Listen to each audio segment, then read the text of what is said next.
In the early years of the 14th century, when Europe's map was a patchwork of dukedoms and ambitions, when the church and the sword divided the world between heaven and man, a cry pierced the spring air over the walled town of Valenciennes. It was the cry of a newborn child, a girl, a daughter to the house of Avesnes. Her name would be Philippa of Hainault. She was born around the year 1310, in a time when kings rose and fell with the shifting winds of war. Her father, William I, Count of Hainault, was a ruler both prudent and just, a man who valued treaties more than triumphs and loyalty more than glory. Her mother, Joan of Valois, was of royal French blood, the niece of King Philip IV, and cousin to the princes who would inherit France's troubled crown. From the moment Philippa entered the world, her lineage connected her to the tangled roots of two great kingdoms, France and England, whose rivalry would one day tear Europe apart. Yet in her infancy, she was no queen, no emblem of alliance. She was simply a child, born into a world of candlelight and parchment, of prayer and preparation. Hainault itself was not a vast or powerful realm. It lay nestled between the borders of Flanders, Brabant, and France, a small county of fertile fields, busy towns, and silver-tongued merchants. Its capital, Valenciennes, was known for its trade, its weavers, and its scholars. Here, the air smelled of ink, iron, and incense, the lifeblood of a medieval world awakening from its feudal past. It was a place where learning flourished amid uncertainty. The churches echoed with chants, yet the taverns hummed with the talk of invention, of astronomy, of maps drawn to describe the heavens. And amid that delicate balance between faith and reason, Philippa took her first steps. From her earliest days, the young princess displayed a quiet intelligence that astonished those around her. Her nurses said she rarely cried without cause.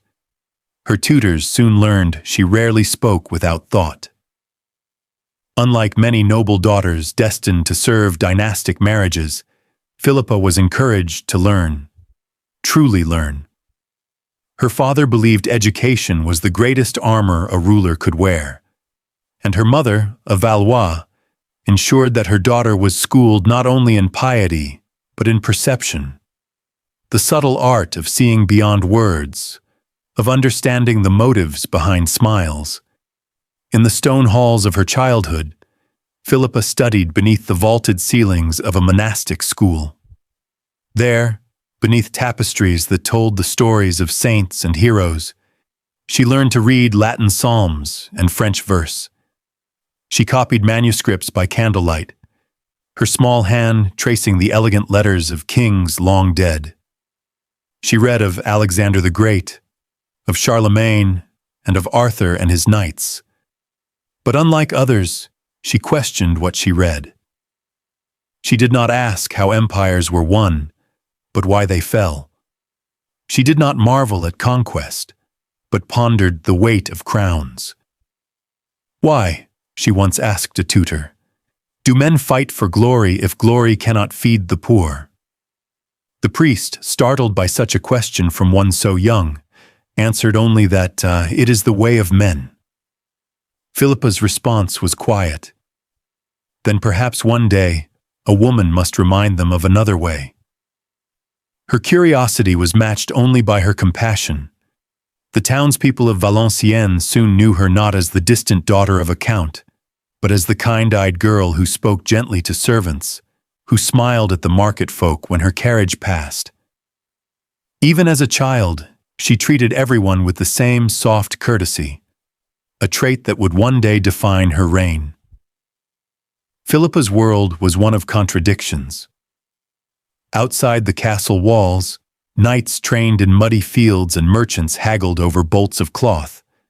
Inside, her mother's ladies embroidered silken banners bearing the arms of Hainault, a golden lion on a black field. The castle smelled of beeswax and baked bread, yet the corridors echoed with the politics of Europe.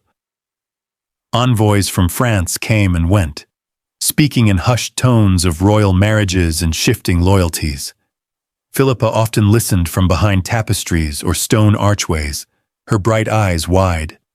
She learned, long before she was meant to, how fragile peace could be, and how swiftly fortune could turn against a crown.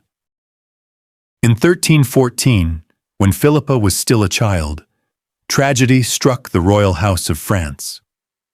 Her great-uncle, King Philip IV, died suddenly, and with his death, the Capetian line began to crumble. His sons, the future kings Louis I, Philip V, and Charles IV, each ruled briefly, their reigns stained by scandal, rebellion, and death without male heirs. The French succession grew uncertain, and with it, Europe began to whisper of war. In England, across the sea, another crisis brewed. King Edward II, a man whose passions often overruled his wisdom, faced rebellion from his own nobles. His favoritism toward men like Piers Gaveston and Hugh Despencer enraged the lords, and even his queen, Isabella of France, grew estranged and defiant. The continent seemed to teeter on the brink of something vast, a storm not yet broken. And in her quiet world in Hainault, Philippa absorbed the echoes of that turmoil, even before she could fully understand it. Yet despite the unrest beyond her borders, Philippa's childhood was marked by warmth and stability. Her parents' marriage was unusually affectionate for the time, and her sisters, Margaret, Joanna, and Isabel, were her closest companions. They played in the castle gardens, recited poetry under apple trees, and imagined far-off lands beyond the horizon. Her mother often told her stories of their Valois ancestors, of knights and kings who fought in crusades, of queens who soothed tempests with their words. From these tales, Philippa drew an ideal that would shape her heart, that a queen's power lies not in command, but in constancy. She grew into a young woman with the grace of her mother and the wisdom of her father. Her eyes, it was said, were calm as river water, her demeanor soft as linen yet unyielding as steel. Those who met her felt, even in youth, a presence, not loud or imperious, but luminous. And though no one could yet see the hand of destiny, fate had already begun to draw her path toward the English crown. No one then could imagine that this gentle, scholarly girl, born in a minor county between greater powers, would one day stand before kings, plead for mercy amid war, and save lives by the strength of her heart. But destiny has its own logic, unseen, inexorable. And somewhere beyond the horizon, across the narrow channel that separated England from the continent, another child of royalty, a prince haunted by his father's failures, was waiting to meet her. Philippa of Hainault had been born. The world, though it did not yet know it, had gained one of its most compassionate queens. The lands of Hainault lay at the crossroads of Europe, a small county, but one of great consequence. Here, where merchants crossed from France to the Low Countries, where armies once marched toward the Rhine, where the tongues of Latin, French, and Flemish mingled in a single marketplace, the fate of nations was often decided not by war, but by whispers. Hainault was a land of balance, between the sword and the plow, between the church bell and the merchant's coin. Its people were known for their industriousness, its knights for their discipline, and its rulers for their quiet cunning. Though modest in size, its influence rippled across the courts of Europe. Presiding over this realm was Count William I of Hainault, Philippa's father, a man both pragmatic and visionary. He ruled from the castle of Mons, his court alive with advisors, poets, and envoys from foreign lands. He was no warlord, He understood that Hainault's survival depended not on conquest, but on alliance, on weaving friendships where others forged wars. He traded loyalty as another man might trade coin, aligning his family through marriages that stretched from France to Bavaria. Through these bonds, he connected Hainault to kingdoms far greater than itself, and in doing so, safeguarded his people. His wife, Joan of Valois, was his equal in intellect and grace. A niece to King Philip IV of France, she brought to Hainault the prestige of royal blood and the refinement of Parisian court life. But she also carried the quiet melancholy of a woman who understood the weight of dynastic duty, the unending expectation that her children would not live for themselves, but for the politics of others. It was within these halls, filled with merchants and monks, messengers and minstrels, that young Philippa was raised. Each corridor echoed with lessons of power and restraint. Her father's voice was calm and measured, her mother's gentle but commanding. Every dinner conversation was a lesson in diplomacy. When to speak, when to smile, when silence itself was the sharpest weapon. Philippa learned quickly. She watched the way her father greeted envoys from the Holy Roman Empire with warmth, but from Flanders with wary caution. She saw how her mother used charm and etiquette as shields against insult. To Philippa, the court became a classroom, not of letters this time, but of human nature. Beyond Hainault's borders, Europe trembled. The once mighty Capetian dynasty of France, the line from which Philippa's mother had sprung, began to falter. King Philip IV, the Iron King, had ruled with severity, but his sons lacked his strength. When he died in 1314, his sons, Louis X, Philip V, and Charles IV, ruled one after another. Each met misfortune, betrayal, famine, rebellion, and death without male heirs. France's royal bloodline, once so certain, now spilled thin upon the earth. From this uncertainty arose a question that would haunt the next century. Who has the right to rule France? It was a question that echoed in every court, from Avignon to London, from Brabant to Hainault. For if the Valois could claim it through one branch, could not the English kings through another? And if the thrones of France and England ever sought to unite or clash, Hainault would stand between them, a bridge or a battlefield. At the same time, across the stormy English Channel, another drama unfolded. The Kingdom of England was descending into ruin under King Edward II. His reign, marred by incompetence and favoritism, alienated his barons and enraged his wife, the French Princess Isabella. Edward lavished affection and titles upon his favorites, Piers Gaveston and later Hugh Despenser the Younger, while his nobles saw their lands stripped and their influence destroyed. The proud English lords rose in rebellion, but each insurrection only deepened the king's paranoia. England, the once mighty conqueror of Wales and Scotland, was now crumbling from within.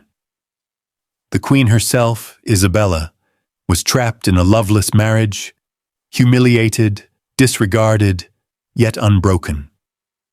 She was a woman of steel behind courtly manners, a daughter of France who carried royal blood and unyielding pride. And when at last her patience turned to resolve, she did what few women of her time dared. She fled her husband's kingdom. Isabella crossed into France, and from there sought refuge among her kin and allies. But in the labyrinth of French politics, she found little welcome.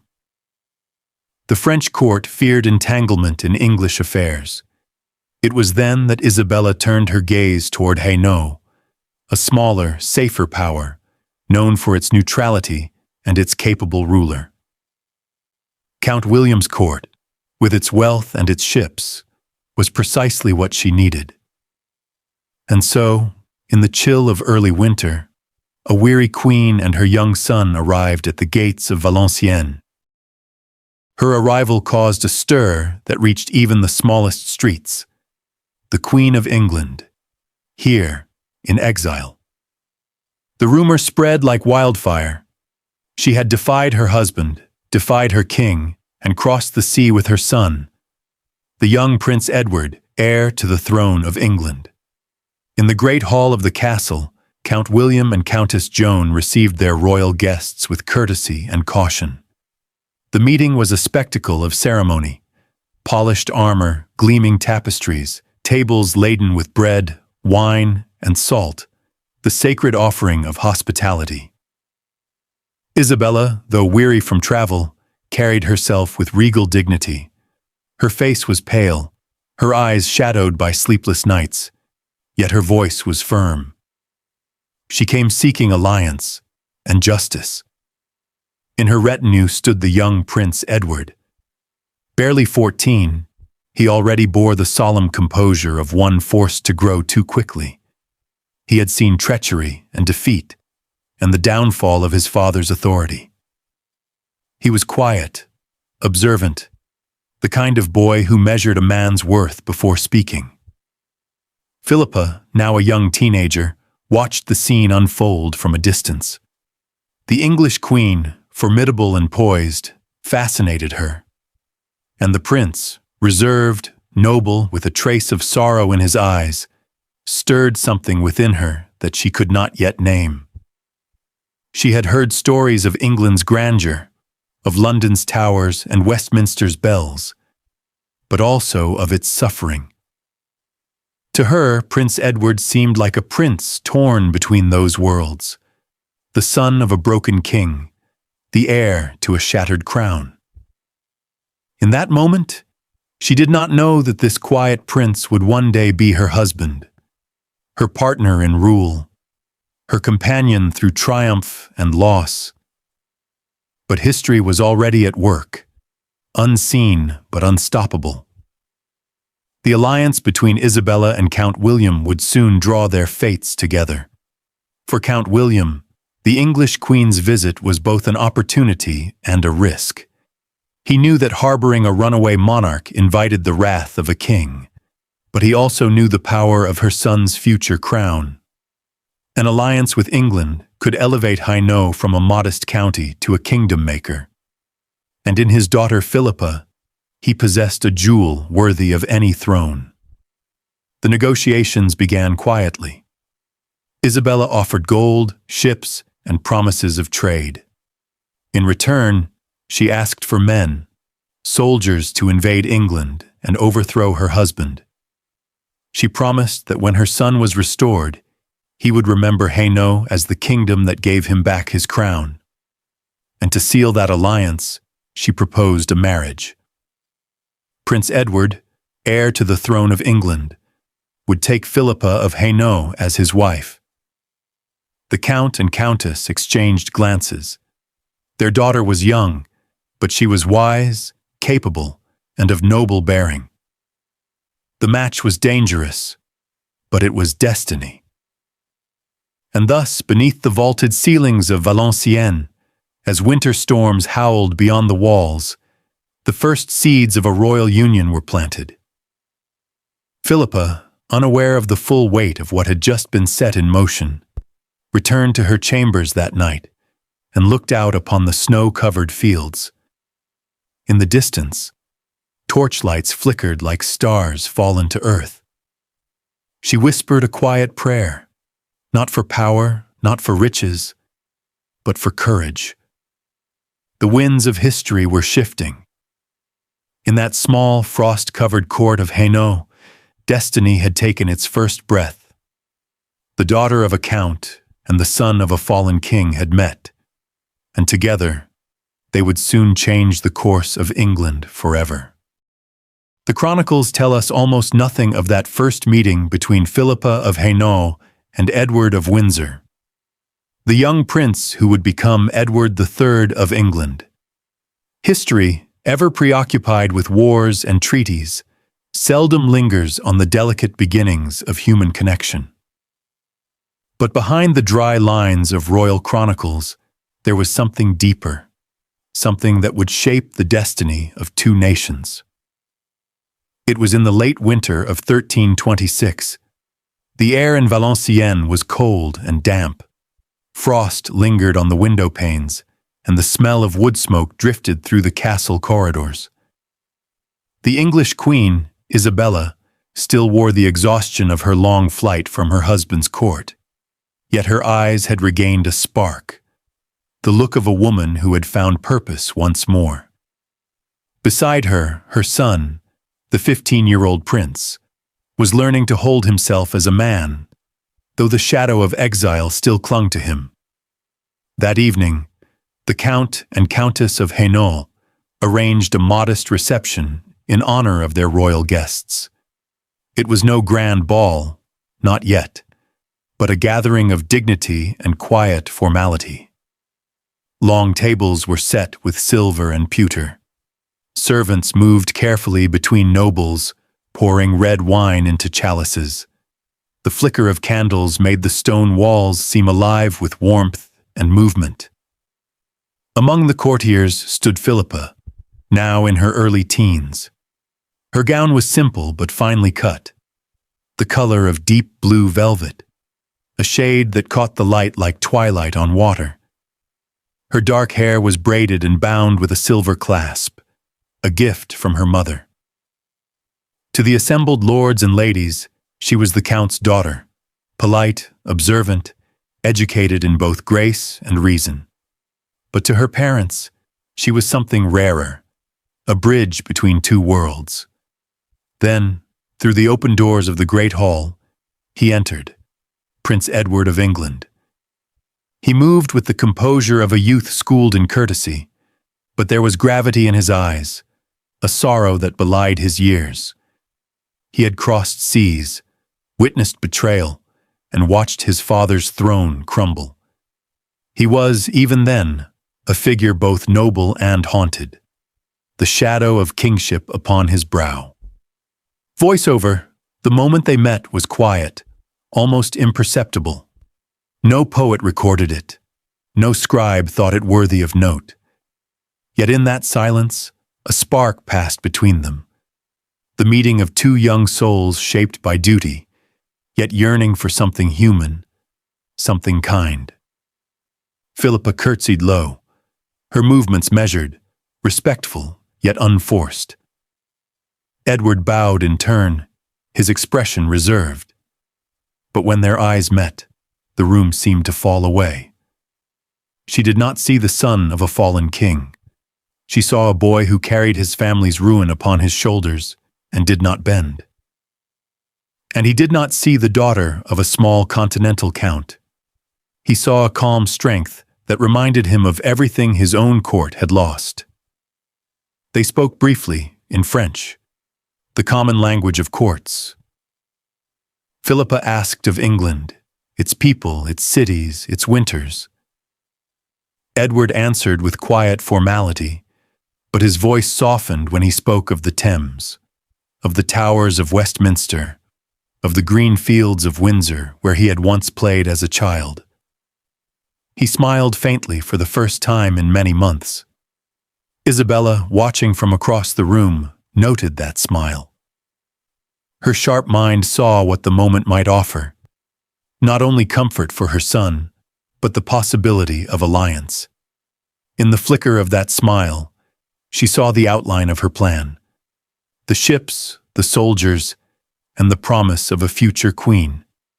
Over the days that followed, Philippa and Edward met again, at supper, during hunts, and in the small courtyards where the frost still lingered on the grass. Always under the watchful eyes of chaperones, yet within those bounds, they found fragments of freedom. Edward spoke of his mother's resolve and the kingdom that awaited redemption. Philippa listened, not as a courtier trying to flatter, but as a friend trying to understand. Her questions were gentle, curious, thoughtful. She asked what it meant to be born into a crown, and what it felt like to lose one. He found himself telling her more than he expected, about the tension of English politics, the betrayal of the barons, the humiliation of his father's rule.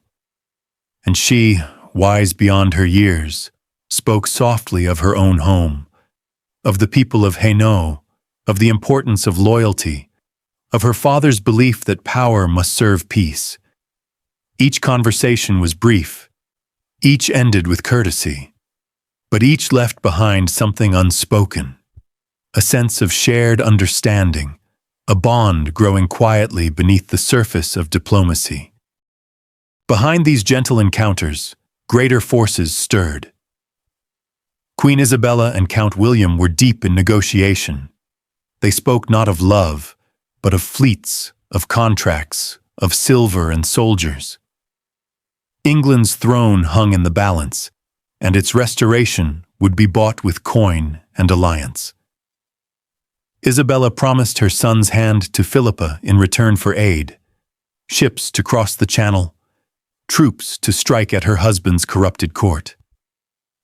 Count William agreed, his eyes on the future. If his daughter were to become Queen of England, the House of Hainault would rise among the great powers of Christendom. Thus, while Edward and Philippa exchanged glances and quiet words, their destinies were being bound by signatures and seals. What began as courtesy would soon become history. Philippa was not unaware of what was being arranged. Though still young, she understood her role in her father's world, but she did not shrink from it. She had seen the strength of her mother, the shrewd patience of her father. She knew what it meant to serve both heart and duty, and Edward, despite his youth, was already learning what kingship required: composure, restraint, and trust.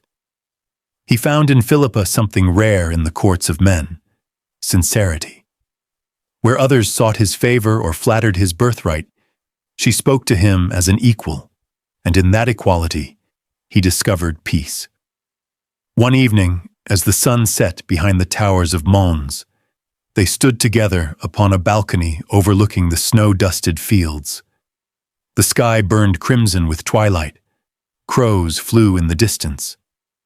Edward, gazing at the horizon, said quietly, "The sea between us and England feels endless." Philippa replied, "Then we must build a bridge strong enough to cross it." He turned to her, and though no chronicler recorded the moment, it was perhaps then that affection became something more. Not love, not yet, but the certainty that fate had chosen them both. The following spring, plans were sealed. Count William agreed to supply Queen Isabella with ships and men. In exchange, Philippa's hand would be promised to Prince Edward.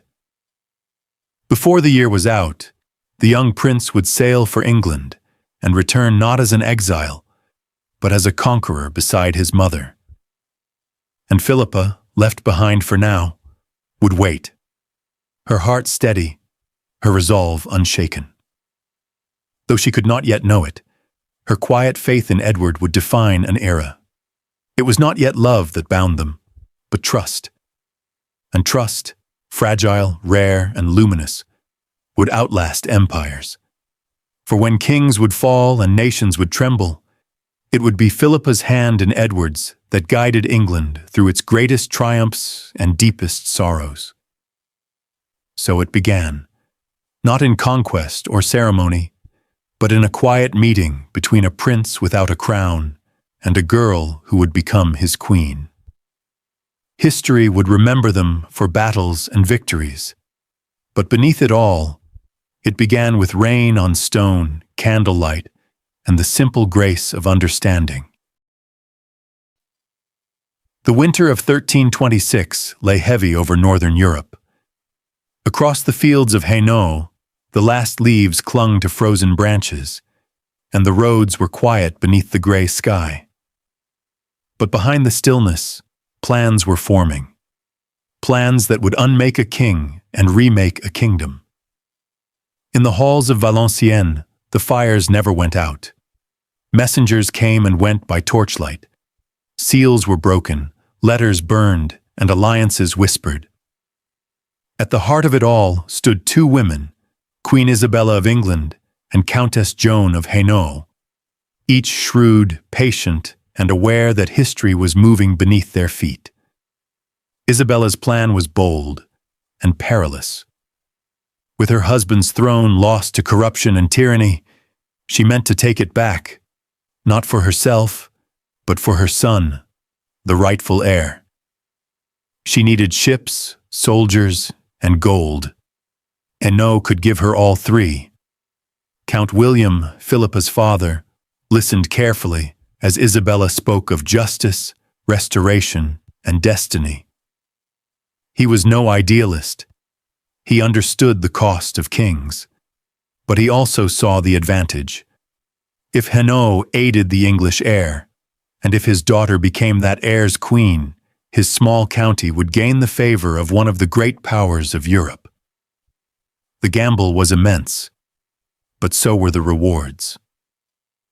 Throughout the early months of 1326, the docks of Dordrecht and Gravelines came alive with activity. Blacksmiths worked through the night forging swords and horseshoes.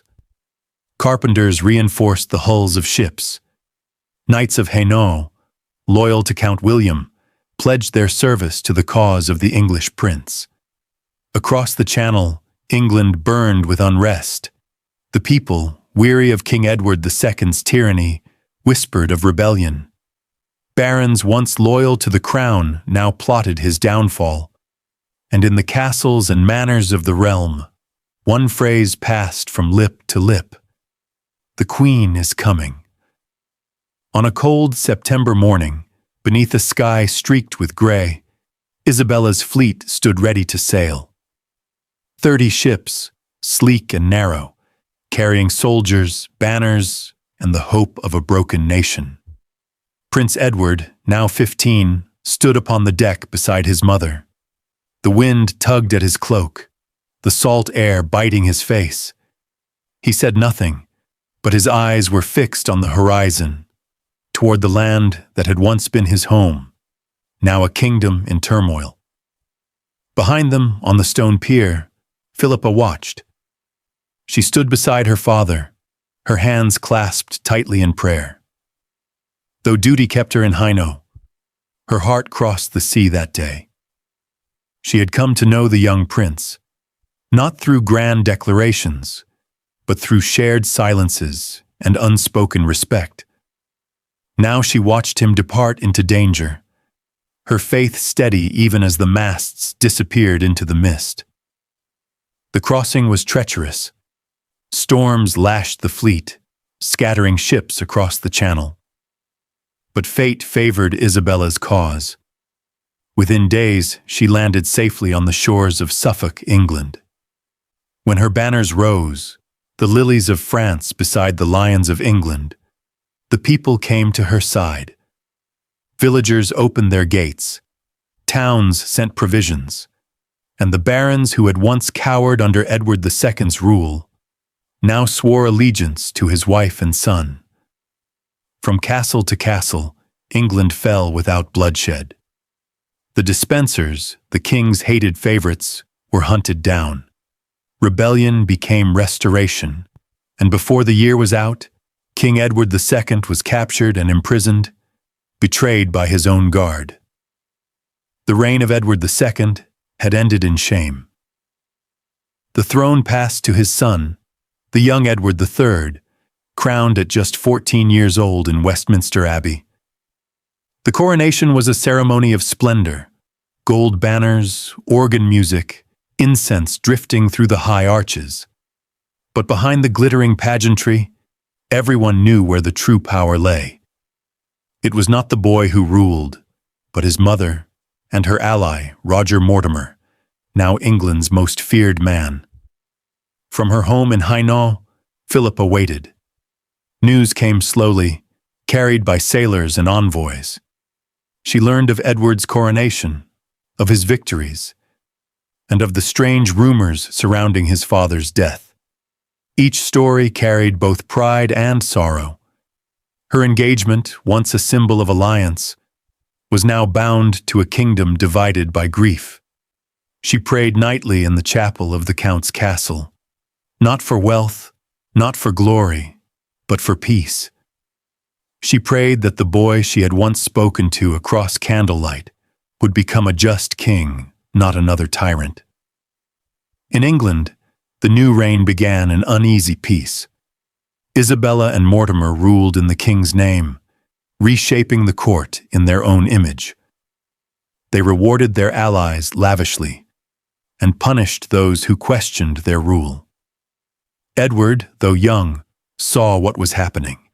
He understood that his crown had come at a terrible cost, and that his first duty as king would be to free himself from those who claimed to act in his stead. Amid these intrigues, word came at last to Hainault. The king had called for his bride. In early 1328, envoys arrived at Count William's court with letters sealed in gold. They bore the king's promise that Philippa of Hainault, the girl whose courage had steadied him in exile, would now be crowned beside him as Queen of England. The great halls of Mons filled with celebration. Trumpets sounded, and the courtiers bowed before the young woman who would soon cross the sea as a queen. But Philippa herself remained humble. She asked for little, only that she might bring kindness where England had known bitterness, and mercy where it had known vengeance. Her mother, Joan of Valois, wept quietly as she prepared her daughter's wedding robes, silk and velvet woven with threads of gold. Her father stood proudly, knowing that his daughter's marriage would lift their house to heights no Hainault ruler had dreamed of. And yet, for Philippa, it was not ambition that stirred her heart, but duty and affection. Across the sea a kingdom waited, scarred by betrayal and bloodshed. She would step into it not as a conqueror's prize, but as its healing. As her vessel prepared to leave, Philippa stood upon the deck, the wind lifting her veil. The coastline of her homeland receded slowly behind her, a blur of gray and gold. Before her lay England, a land she had never seen, yet one whose destiny was now forever bound to her own. She had been promised across the sea, and now she would fulfill that promise. To stand beside her king, not in triumph alone, but in every trial yet to come. The year was 1328. The cold mists of early summer clung to the harbors of Hainault, and at Valenciennes, the entire court gathered to witness a farewell that would change two kingdoms. The young Philippa of Hainault, daughter of Count William and Countess Joan of Valois, stood upon the pier, her veil stirring in the ocean wind. Before her, a fleet of English ships lay anchored, their sails drawn tight, painted with the crimson cross of St. George. Each ship bore gifts, envoys, and the promise of a new alliance, sealed by her marriage to the new King of England, Edward III. Behind her lay her homeland, the familiar spires of Mons, the fields she had ridden across as a child, the chapel where she had prayed each morning. Ahead lay uncertainty, a crown, a court, and a people she did not yet know. She was just 14 years old, yet even at that age her composure was serene. She did not weep as she said farewell to her family. Her mother kissed her forehead and whispered, "A queen must be calm when the sea is not." And her father, proud yet somber, told her, "Remember who you are, and they will remember whom they serve." As the morning sun broke through the mist, Philippa stepped aboard her ship. Trumpets sounded, banners unfurled, and the people of Hainault cheered from the shore, though their voices soon faded beneath the endless wind.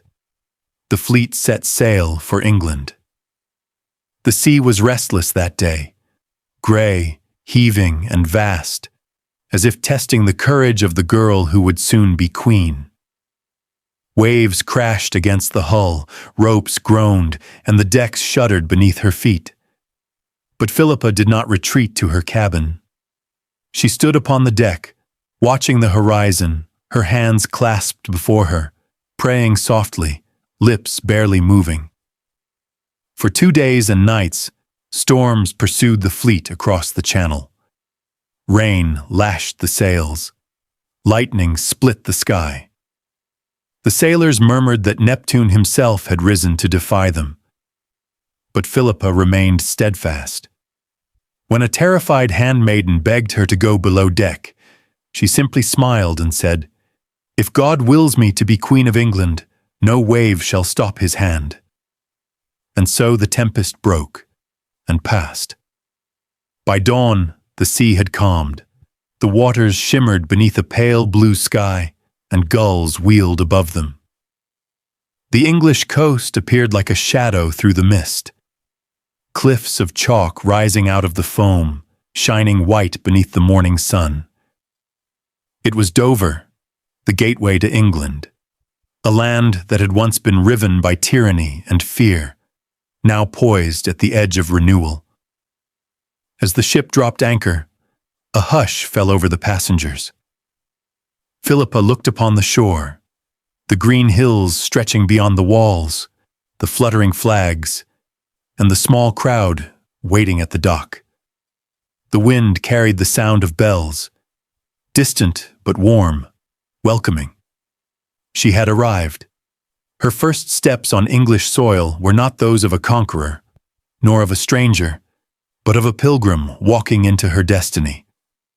The people who had come to see her, fishermen, farmers, widows, and soldiers, knelt in reverence. They had suffered through famine, through war, through the tyranny of the late king. Now they saw in her face something gentle, unthreatening, a queen not of conquest, but of compassion. Her entourage rode inland, the road to London winding through the rolling fields of Kent. At each village, people lined the roadsides to see her. Children threw petals, old men bowed low. Some called her the Hainault Rose.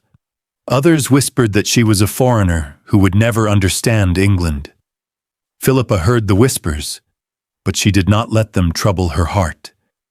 She greeted every villager, every bow, every gaze with the same grace, a smile, a nod, a word of thanks in soft, careful English. By the time her procession reached Canterbury, word had already spread. The new queen is kind. At Canterbury Cathedral, she paused to pray at the shrine of St. Thomas Becket, seeking blessing and strength for the path ahead. The candlelight flickered across her face, casting her expression in solemn gold. And those who saw her there later would say that her eyes held both the innocence of youth and the patience of an old soul. When Philippa entered London, the city erupted in celebration. Trumpets blared from the tower. Banners hung from every gate. The citizens poured into the streets, men waving caps, women scattering flowers, the air thick with the scent of rosewater and rain. And yet, beneath the joy, a quiet tension lingered. The court still bore the scars of treachery. The shadow of Isabella and Mortimer hung heavy over Westminster. England had a new queen, but the kingdom's soul was still uncertain. When Philippa finally stood before her husband, King Edward III, the hall fell silent. He was no longer the uncertain boy she had met in exile, but a young man, tall and keen-eyed, already carrying the weight of kingship. As he stepped forward and took her hand, a spark of recognition passed between them, as though all the storms, all the years, had led to this quiet moment. Edward bowed slightly and whispered, "Welcome home, my queen." And Philippa, with grace born of humility, answered, "Then let England be my home indeed." That night, candles burned in every window of London. The river shimmered with reflections of flame and starlight. Bells rang from Westminster to Southwark, and the people feasted in the streets. For the first time in years, the city's laughter drowned its sorrow. In her chambers, Philippa stood by the window, looking out across the Thames, watching the city she would learn to love, and the people she would come to protect. She knew that ahead lay trials, the jealousy of courtiers, the burden of childbirth, the unending weight of a crown. But she also knew this, that she had been called not only to reign, but to redeem. And so began the story of a queen who would stand beside her king through triumph and ruin, through plague, through war, through the very rise of England's golden age.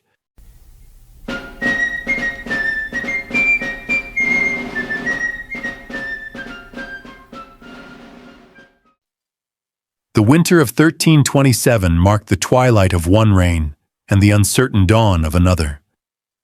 Across the Channel, the winds of change swept through the halls of England, cold, sharp, and unrelenting.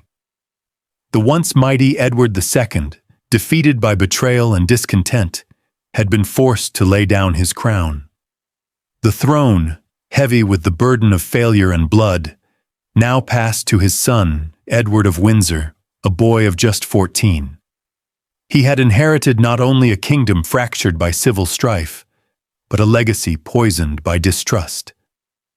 And by his side, far from the mists of Hainault, was a girl scarcely older than he, Philippa, daughter of Count William of Hainault and Joan of Valois, niece to the King of France. Barely 14 years old, she crossed the cold waters of the Channel to meet her fate. England awaited her, weary, wounded, uncertain of its future, and uncertain of her. Her arrival at Dover was quiet, almost reverent. The sea air stung her cheeks, and the shouts of sailors echoed faintly along the grey shore. When she stepped onto English soil, the people who gathered to see her saw not a conqueror's bride, nor a foreign stranger, but a girl with soft eyes and a steady gaze, a presence both humble and regal. She bowed her head to the crowd, murmured a blessing in halting English, and smiled. In that small gesture, hearts began to turn. Philippa entered a court wrapped in shadow. The young king, though crowned, ruled in name only. Real power lay in the hands of two figures who had once been his protectors, his mother, Queen Isabella, and her lover, Roger Mortimer, the self-styled Earl of March. They ruled England through fear and favor, their banners flying high above London Tower. Isabella, the she-wolf of France, as chroniclers would later call her, had grown cold with ambition. Mortimer, bold and cunning, sat beside her throne as though it were his own. The boy king was silent, patient, observant, watching the court that had betrayed his father twist itself into decadence. And Philippa, though foreign to its customs and intrigues, understood at once that she must tread carefully. She kept her voice soft, her words measured. She learned the rhythms of English speech, the customs of its nobles, the songs of its people. In the flickering candlelight of Westminster, she listened more than she spoke. When others schemed for favor, she offered kindness. When others sought advantage, she offered peace. Slowly, the people began to speak of her, the gentle queen from Hainault, whose compassion calmed the storms that even kings could not quell.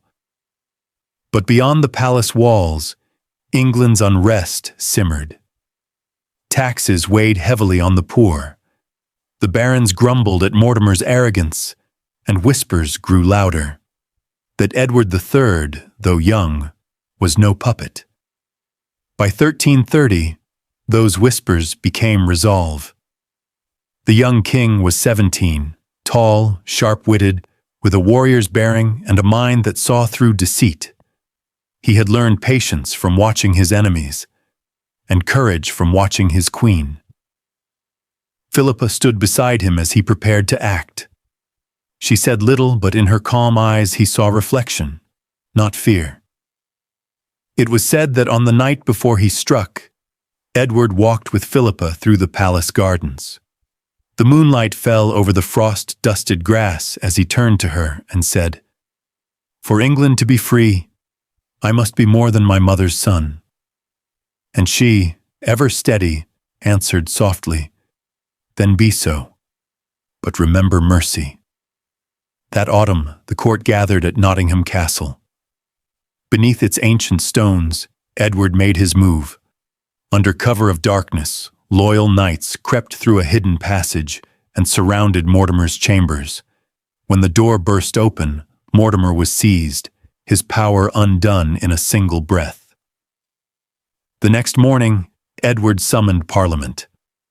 The verdict was swift. Roger Mortimer was to die for treason. The boy who had been king in name was now king in truth. And England, long silent beneath oppression, exhaled.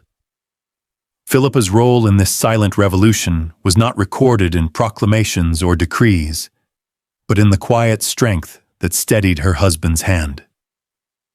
She asked no reward, sought no vengeance.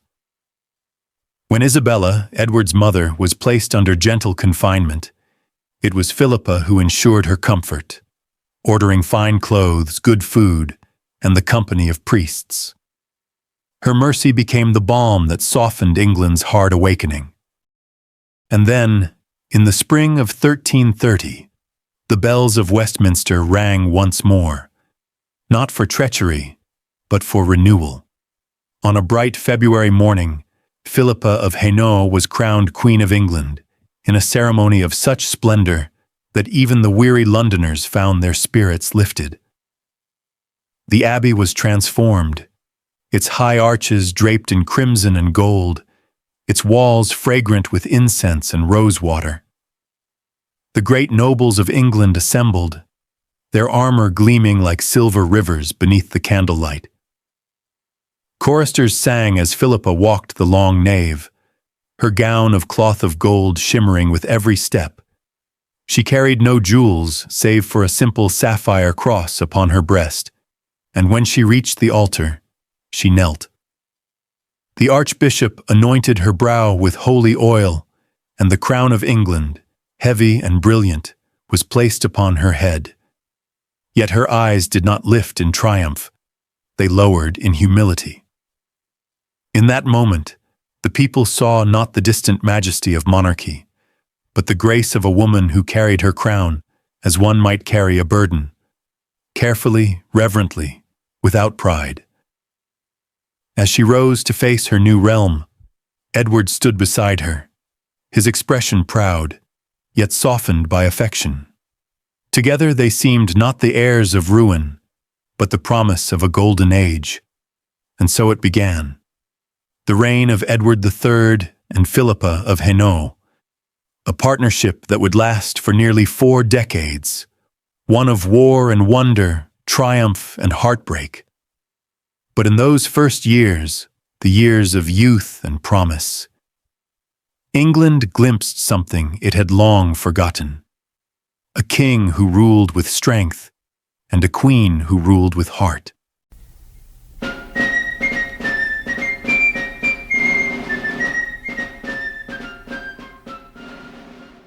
The dawn of Edward III's reign was not merely the birth of a new monarch. It was the reawakening of a dream. A dream of a restored England. An England proud, unified, and noble once more. But that dream would be forged in fire and shaped by 2 hearts. The king who sought glory and the queen who sought grace. When the winds of peace returned to England after Mortimer's fall, Westminster breathed again. The air, once thick with fear and conspiracy, filled now with laughter, song, and the scent of spring flowers drifting from the gardens Philippa had ordered to be replanted. The people called her the gentle heart of the court. Servants adored her kindness. Merchants trusted her fairness, and even the most hardened barons lowered their heads when she passed. To them, she was more than a queen. She was hope made flesh. Edward, for his part, burned with the restless energy of youth. He was tall, confident, and fiercely intelligent.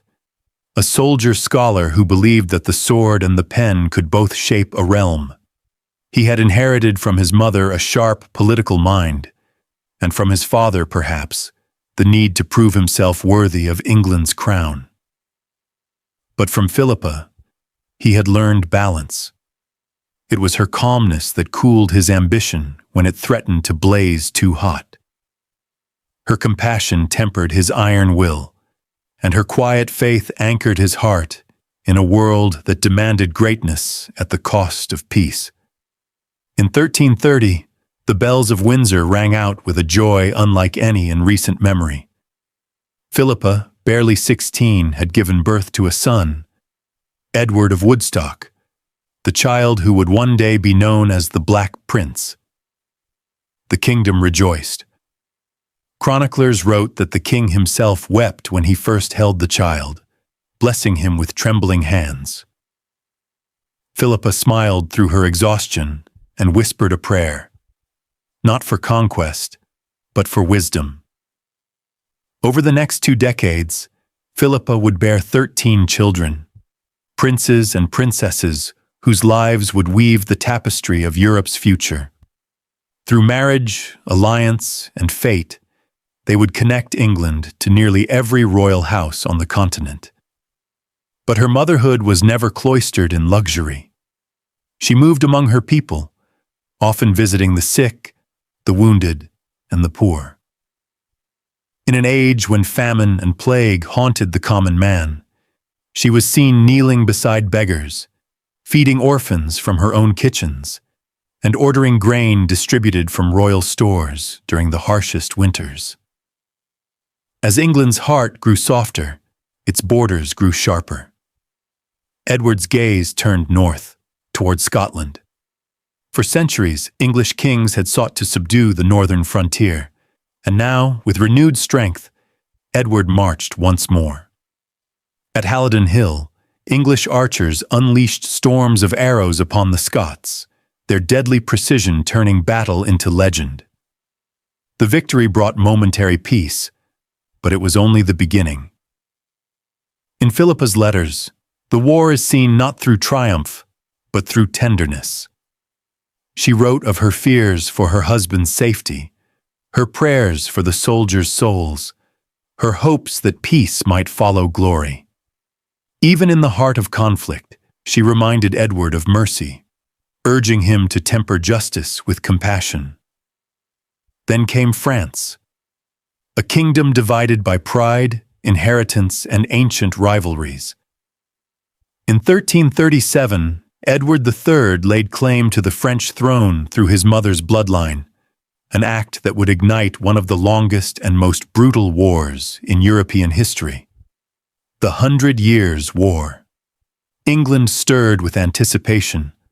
Armor was polished, ships built, soldiers mustered, and through it all, Philippa remained the quiet core of stability. While her husband prepared for war, she governed the realm in his absence, signing decrees, managing the treasury, and hearing petitions from the poor. She was queen not merely in title but in function, a regent of rare intelligence and heart. But even her strength was tested by the cruelty of war. She saw the first refugees arrive from France, widows and orphans, hollow-eyed and starving, and she ordered relief, commanding that the royal stores be opened once more. To her, compassion was not weakness, it was governance. Her most famous act of mercy would come years later, at the gates of Calais. When the city, besieged and starving, finally surrendered to Edward's army, 6 of its leading citizens walked barefoot from the walls, nooses around their necks, expecting death. Edward, furious at their resistance, ordered their execution. But Philippa, heavily pregnant and pale with exhaustion, knelt before him in the mud. She pleaded not as queen, but as wife and mother. "My lord," she said, "for the sake of the child I carry, I beg you, spare them. For your honor, for your soul, for the mercy of Christ." And Edward, moved beyond words, relented. The 6 burghers of Calais lived, and Philippa's name became a legend of compassion across Europe. Chroniclers wrote that her tears softened the heart of stone, yet her mercy did not blind her to reality. She understood that peace is never permanent, that a kingdom's greatness must be guarded as carefully as its conscience. As Edward pursued victory on foreign fields, Philippa's England thrived at home. Commerce grew, cathedrals rose, scholars gathered in the halls of Oxford and Cambridge, and art began to blossom anew. Together, they founded what would become one of Europe's most enduring symbols of honor, the Order of the Garter. It was more than a circle of knights. It was a vision of loyalty, integrity, and valor, ideals Philippa herself embodied. For all its triumphs, their reign was not without sorrow. Of the 13 children Philippa bore, several would die young. Each loss carved a quiet wound upon her heart, though she rarely let the realm see her tears. Still, her strength endured. To the end, she was Edward's guiding star, his conscience amid chaos, his calm amid storms. And as England's banners flew high over distant fields, her influence remained in every act of mercy, every order of justice, every prayer whispered for peace. History remembers Edward III as a warrior king. But beneath the roar of his armies and the thunder of his victories, it is Philippa's voice, soft, steady, compassionate, that echoes through time.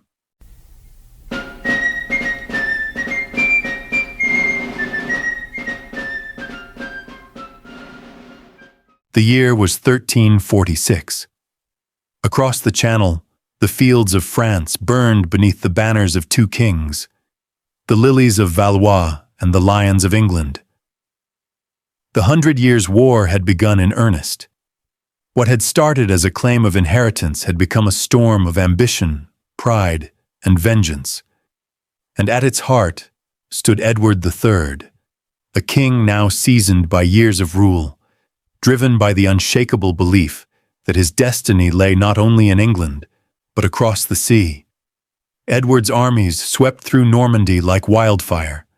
Towns fell, castles crumbled, and the French crown reeled beneath the precision and fury of the English longbow. At Crécy, the archers of England, men of humble birth and deadly skill, shattered the power of France's knights. The thunder of hooves met the whisper of arrows, and in that clash, a new kind of warfare was born. Among those who watched from the ridge that day was a boy, no older than 16, clad in shining armor. Edward, Prince of Wales, the son of Philippa and the future Black Prince, had fought his first battle beneath his father's gaze. When the tide of war seemed uncertain, Edward III asked if he should send aid to his son. But Philippa's husband refused, saying proudly, "Let the boy earn his spurs." He did, and England rejoiced. But while the drums of war thundered in France, another kind of strength held fast across the Channel. In England, the realm remained steady under the quiet command of Queen Philippa of Hainault.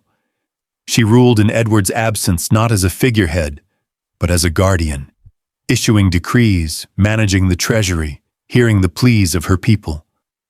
Under her regency, England knew order, mercy, and a rare calm. The people began to say, "When the king brings war, the queen brings peace." Yet even peace cannot remain untouched by war. When Edward called for reinforcements, Philippa gathered troops and supplies, overseeing their departure with precision. She personally visited the ports, speaking to sailors, blessing the ships. Her presence gave courage to men bound for death. And then, she herself would ride to war. In the summer of 1346, while Edward besieged Calais, the Scots invaded the north. Their armies, led by King David II, swept across the border, threatening to burn through England while its king was away. But Philippa would not flee. She rode north, clad in armor, surrounded by banners bearing the royal crest. Her hair bound beneath a helm, her gaze sharp as the blade she carried. At Neville's Cross, near Durham, she took command of the English forces, knights, archers, and common men alike. The chroniclers say she stood upon a rise overlooking the battlefield, her voice carrying across the lines, "Fight boldly, for your king and for your country." Her courage lit the field. The English advanced, their arrows darkening the sky once again. The Scottish host broke and scattered. King David was captured, and Philippa returned to London, not in triumph, but in quiet dignity. When the people cheered, she simply bowed her head and said, "I have done my duty to my lord the king." Her strength in battle was matched only by her compassion in peace. For even as the English banners flew victorious, the toll of war was measured not in gold or glory, but in lives. And nowhere would that truth be felt more deeply than at Calais. For 11 long months, the English besieged the city. Inside its walls, famine gnawed at the people, bread made from ground bones, water drawn from poisoned wells. Outside, the English camp festered in mud and sickness. Yet Edward would not relent. He was determined to break Calais, to make it the key that unlocked France itself. When at last the gates opened, the French governor came forth, gaunt and weary, bearing the city's surrender. Edward demanded a terrible price. 6 of Calais' leading citizens were to give themselves up, barefoot in their shirts, ropes around their necks, and the keys of the city in their hands, to be executed for defying him. The people wept as the burghers were led before the king. Edward sat silent upon his throne, armored, impassive. The soldiers stood still, awaiting the order. But then, from the edge of the camp, a cry. A woman's voice. Philippa stepped forward, pale from childbirth, her gown soaked with rain. She fell to her knees before her husband. "My lord," she said, "for the sake of the child I have borne you, for the mercy of Christ, I beg you, spare them. For if I have ever found grace in your sight, let it be now." The silence stretched. The crowd held its breath. And then, the king's voice, low and trembling, "Lady, I wish you had been elsewhere. But as you desire it, so shall it be." The ropes were cut. The men wept. The crowd erupted in prayer. That moment would echo through centuries. The sight of a queen kneeling for mercy amid the ruin of war. Her courage had disarmed vengeance itself. It was said that her act saved not only 6 men, but England's soul. For she had reminded her husband, and all who followed him, that conquest without compassion is hollow, that the true armor of a ruler is not steel, but mercy. Philippa's legend spread across Europe. Poets wrote of her grace. Chroniclers named her the flower of womanhood. In her, they saw the ideal balance between the sword and the heart. And though Edward would go on to many victories, it was said that this single act of compassion was his most enduring triumph. For mercy, once given, outlives kings, crowns, and empires. And through Philippa of Hainault, England learned that the greatest strength of all is the courage to forgive.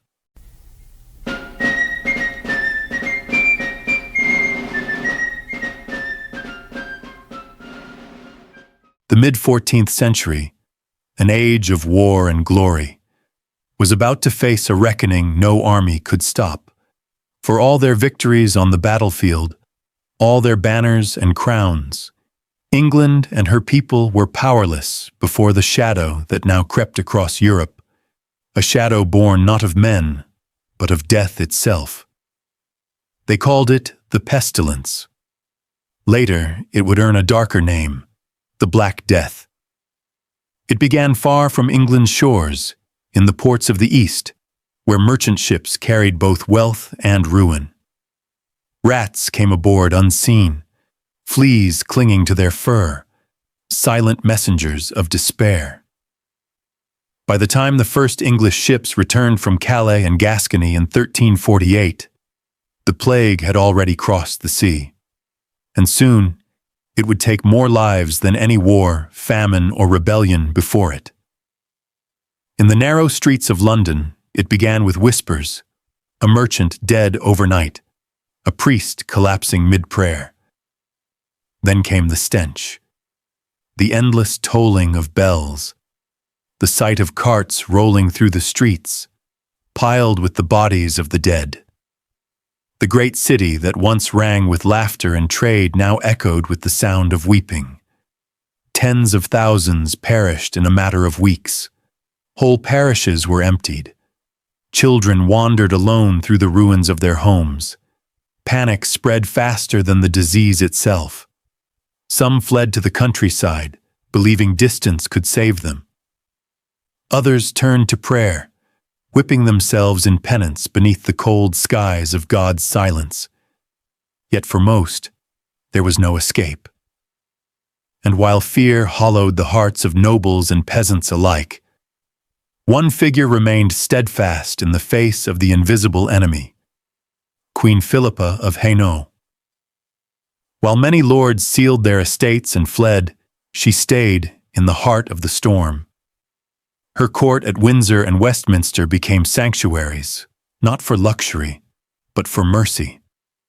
She ordered the creation of hospitals and relief houses, the distribution of alms to the poor, and food for those too weak to work. She sent royal physicians to the infected quarters, and personally oversaw the care of children left orphaned by the plague. To her people, she was no longer just their queen. She had become their mother. Letters from this time speak of her presence as if it were light itself amid the darkness. She forbade the burial of plague victims in shallow graves, ensuring proper rites and prayers, even when priests themselves were dying faster than they could bless the dead. And when the disease crept close to her household, when servants fell ill, when friends were carried away, Philippa did not retreat. She wept in silence, then returned to her duties. Even Edward III, the mighty warrior king, was shaken. In those long nights, when death hovered outside the palace walls, he turned to his queen for strength. It was she who steadied him, reminding him that kingship was not a fortress, but a burden, one that must not be abandoned, even in despair. But even a queen's grace could not hold back the tide. The plague struck high and low alike. Noble blood offered no protection. Several of Edward and Philippa's own children succumbed.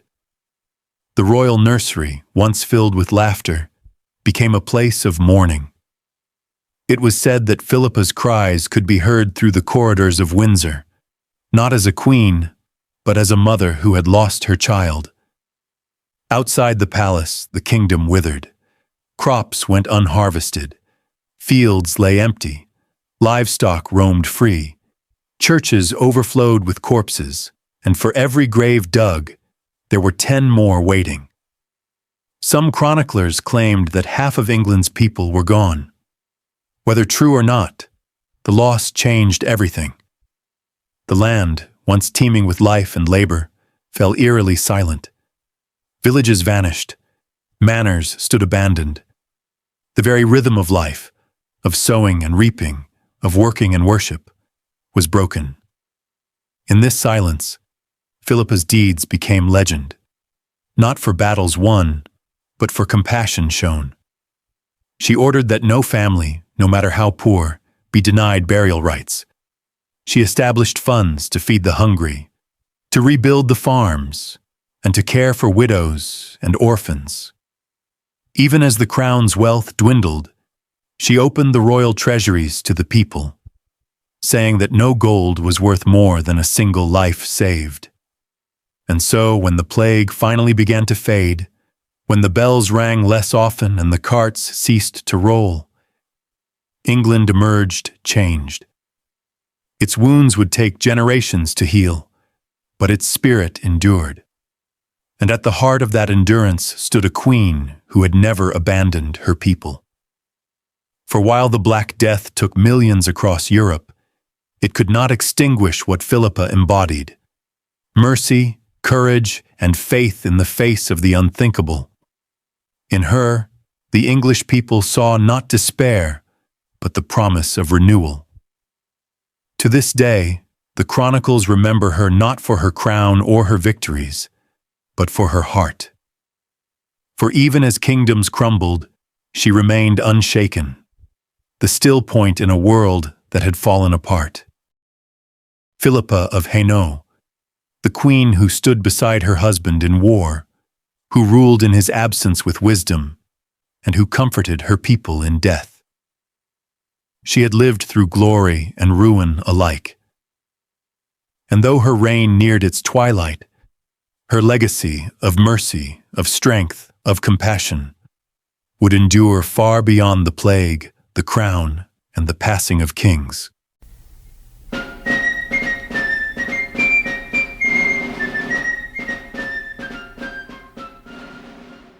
The shadow of the plague had passed, but its memory lingered in every empty home, every silent village, every scar upon the soul of a nation.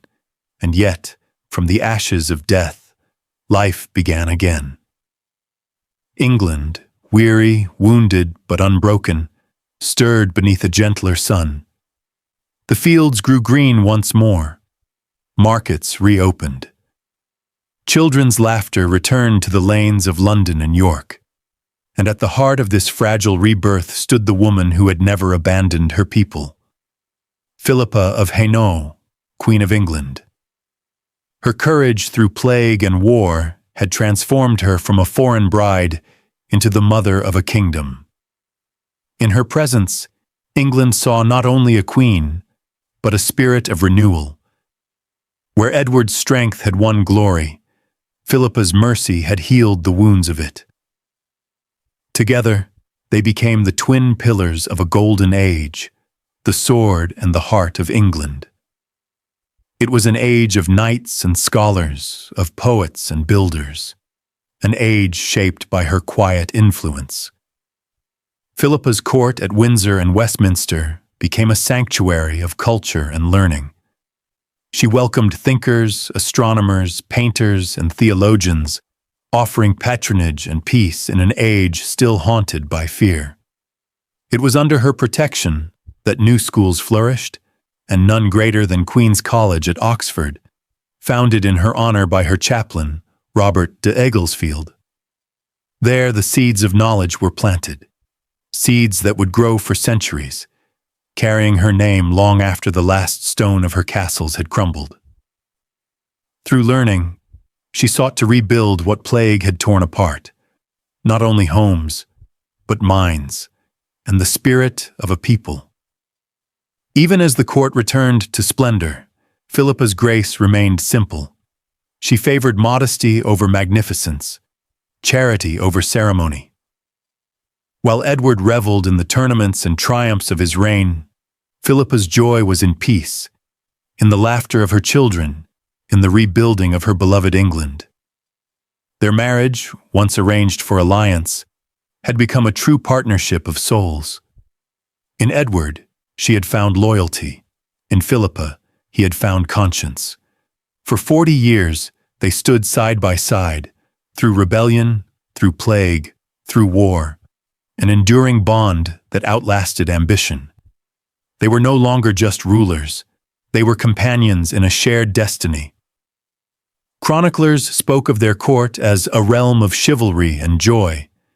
Minstrels sang of love that endured the weight of crowns. Even hardened knights lowered their eyes when Philippa entered, for in her they saw the truest reflection of honor. Edward, ever the warrior king, built the Round Table Hall and revived the legends of Arthur and Camelot.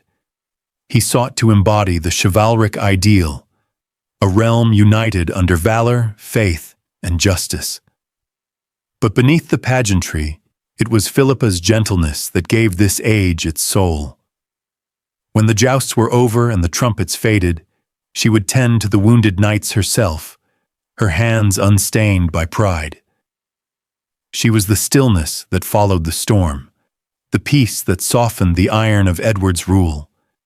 Her sons, too, became the children of this golden age. Edward, the Black Prince, fierce and noble. Lionel of Antwerp, Duke of Clarence, tall and learned. John of Gaunt, destined to found dynasties that would shape the course of English history. It was said that Philippa's wisdom guided them all, teaching them that greatness required humility, that kingship demanded service, and that mercy was not weakness, but strength in its purest form. And so, while Edward built his empire with sword and treaty, Philippa built something far greater, a vision of England not as a conqueror, but as a civilization of the spirit. But even in golden ages, time moves swiftly. The glory that once shone across Europe began to dim. Edward's victories turned to exhaustion, his ambitions outstripping his years. And Philippa, though ever gentle and serene, began to fade. Age touched her quietly, like autumn mist upon the fields she had once saved from despair. Her health began to falter. The burdens of a lifetime, childbirth, rule, war, grief, weighed upon her frail frame. Yet even in decline, she remained the light of the English court. Visitors spoke of her smile, still radiant despite pain, of her voice calm as a prayer whispered through time. In her final years, she withdrew often to her favorite retreats, Eltham, Windsor, and Sheen, tending to gardens, hearing petitions, writing letters filled with blessings.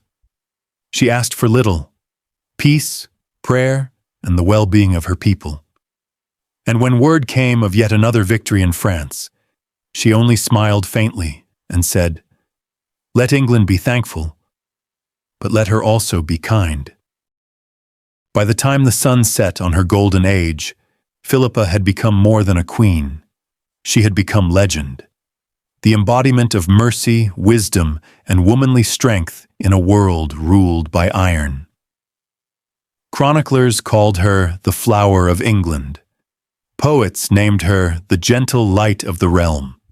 And even the soldiers who once marched under her husband's banner carried her memory in silence, remembering not her crown, but her kindness.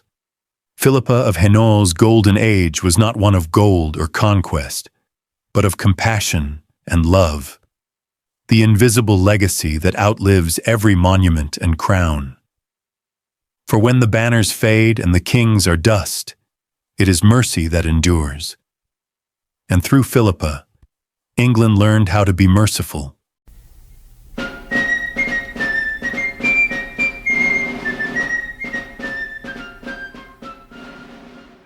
The golden age of Edward and Philippa, so full of light, courage, and renewal, began to dim as the years crept onward.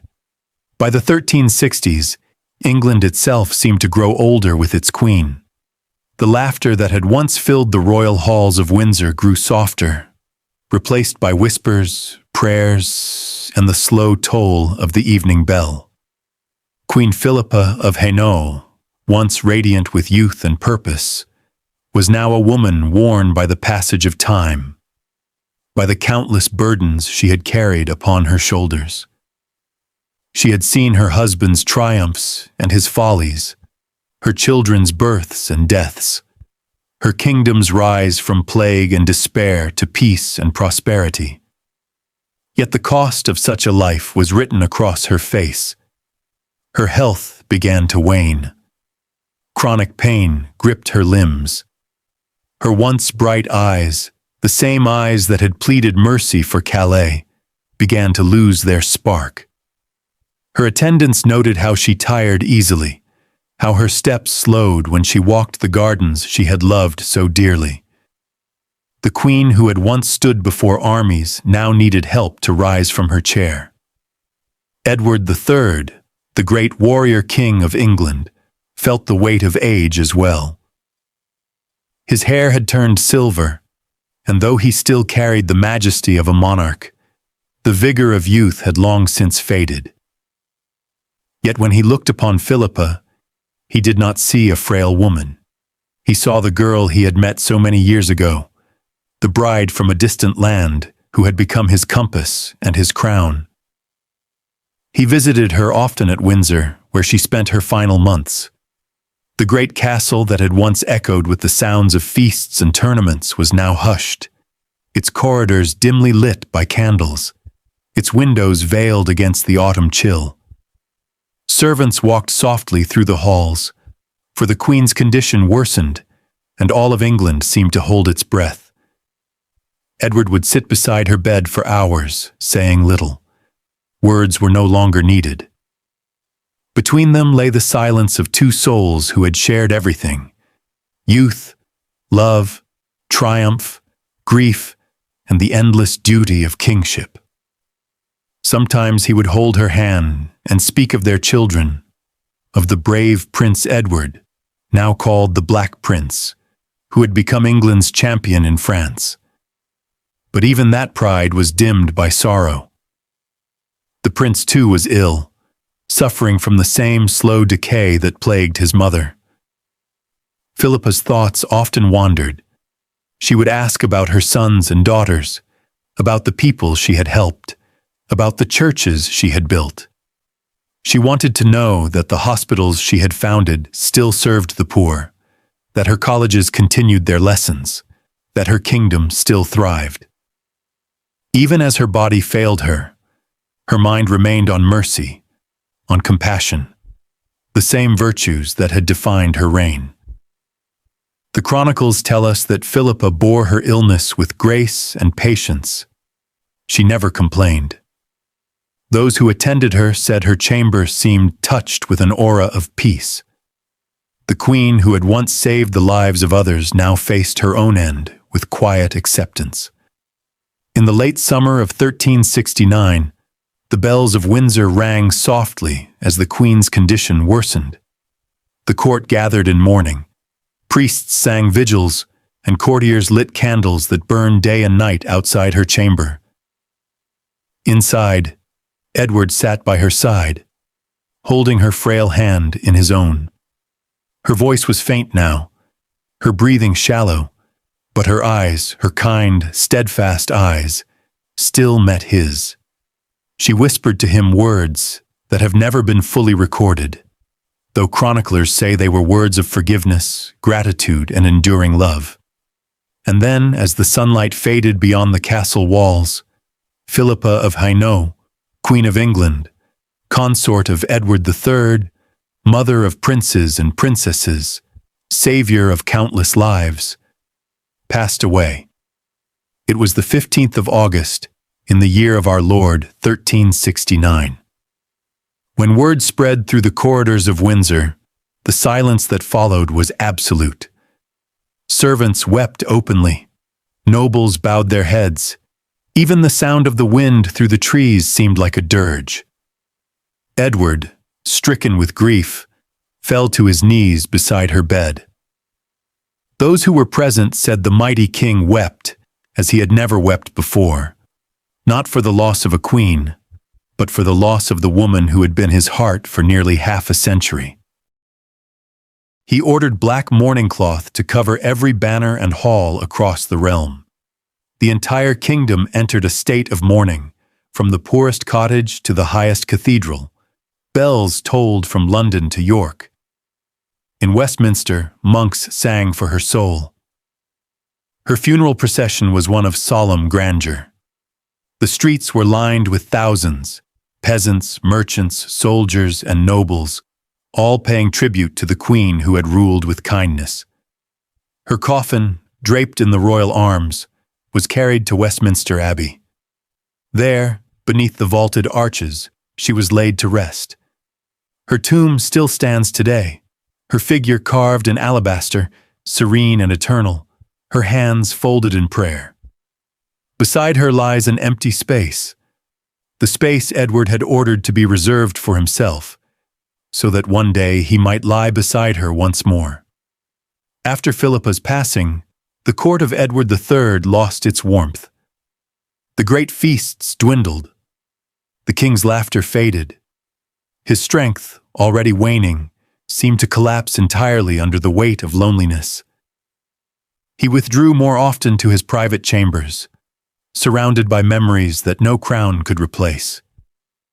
Those who knew him said that a part of Edward died with her, that the fire which had driven the warrior king of England was forever dimmed. He ruled for 8 more years, but never again did he find the joy that Philippa had brought him. In her life, Queen Philippa of Hainault had embodied the virtues of mercy, loyalty, and love. In her death, she left behind a legacy that transcended battle and power. She had transformed a foreign marriage into a union of hearts and nations, and through her, England saw the gentlest side of greatness. Even centuries later, her story endures, not in tales of conquest, but in whispers of kindness, not in the roar of war, but in the quiet grace of a queen who made humanity her crown. Here lies Philippa of Hainault, the queen who stood by her king, the mother who comforted her nation, the woman who taught England the meaning of compassion. Her reign has ended, but her mercy shall never fade.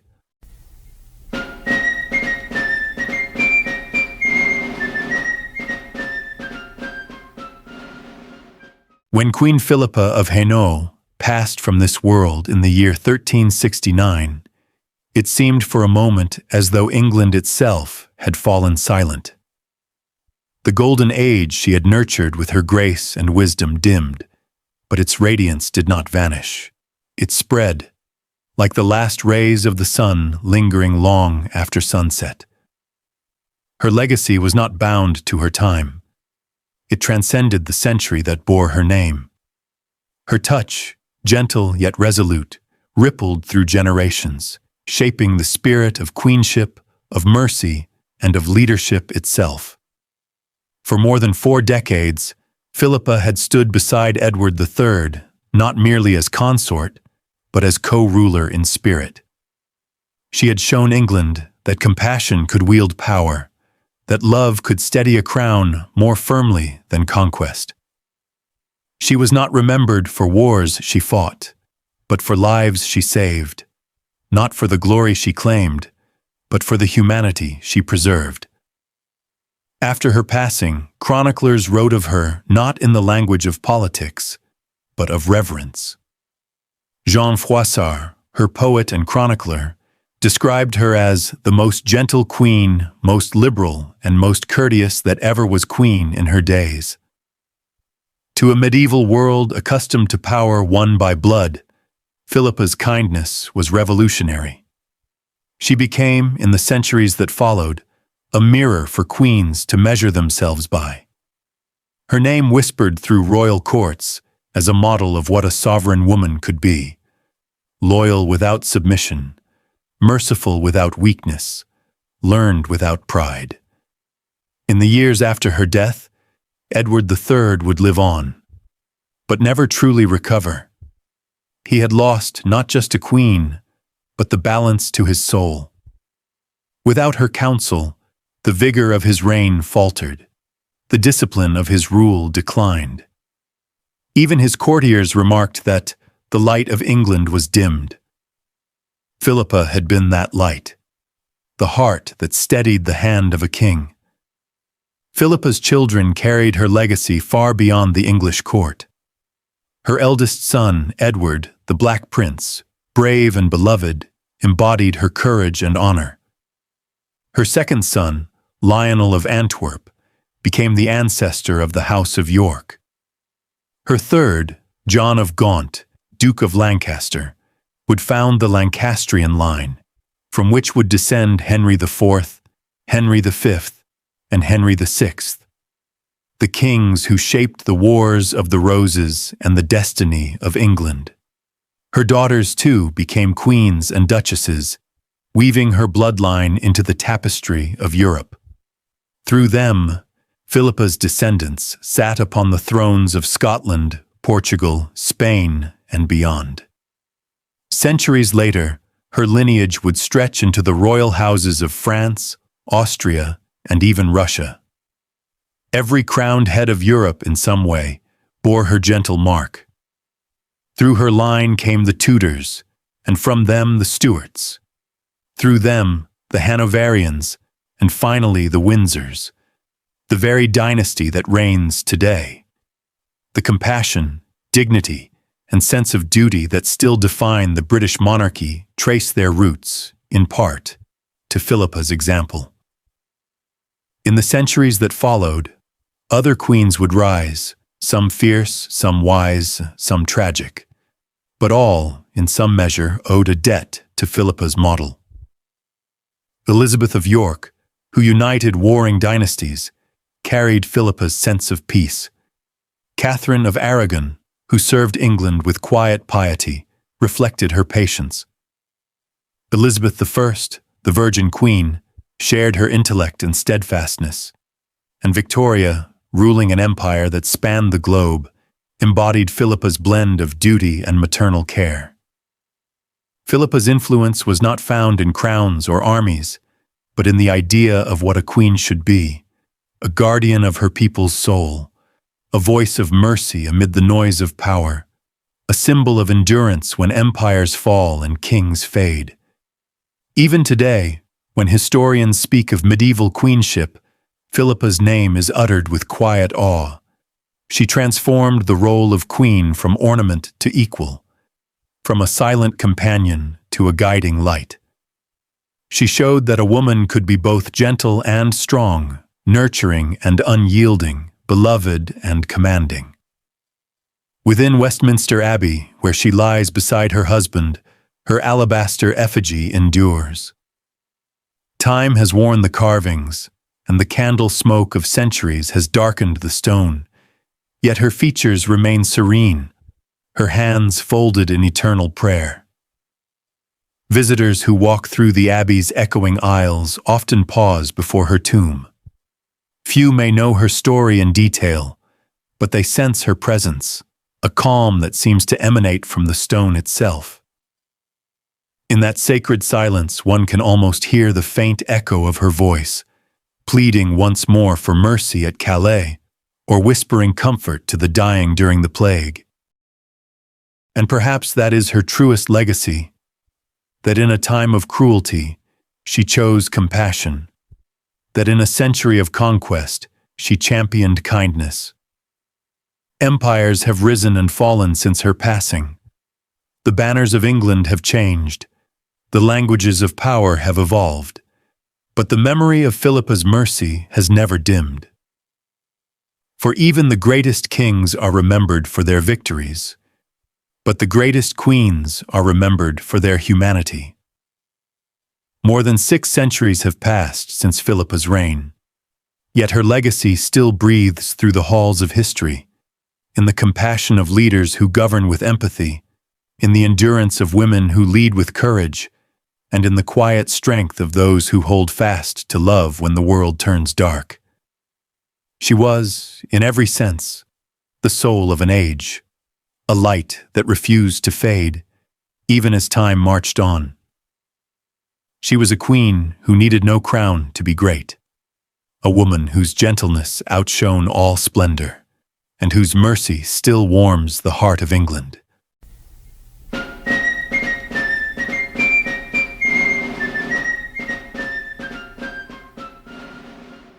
In the grand and sweeping tapestry of English history, there are kings who conquered, kings who built empires, and kings who left their mark through fire and blood. But beside one such king, Edward III, there stood a woman whose greatness was quieter, deeper, and infinitely more enduring. Philippa of Hainault was not born to dominate through fear or intrigue. She was born to heal, to nurture, and to remind the realm of the power of compassion.